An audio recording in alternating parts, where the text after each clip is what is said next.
বিগত স্বৈরাচার অনেক ধমক, অনেক প্রশাসন, অনেক আইন শৃঙ্খলা রক্ষাকারী বাহিনী, অনেক গুম, অনেক শহীদ, অনেক পঙ্গুত্ব বরণ করিয়েছেন।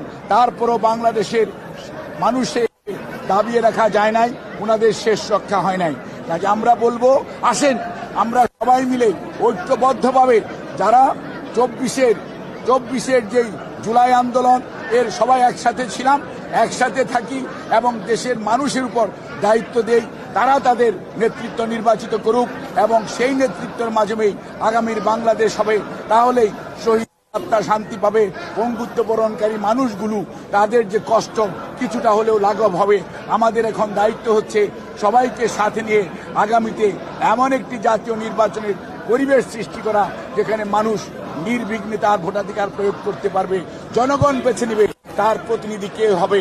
আমি আহ্বান জানাবো, আপনাদের কর্মসূচি নিয়ে মাঠে থাকেন, ধমক দিয়ে থামিয়ে রাখা যাবে না নির্বাচনী অভিযাত্রাকে।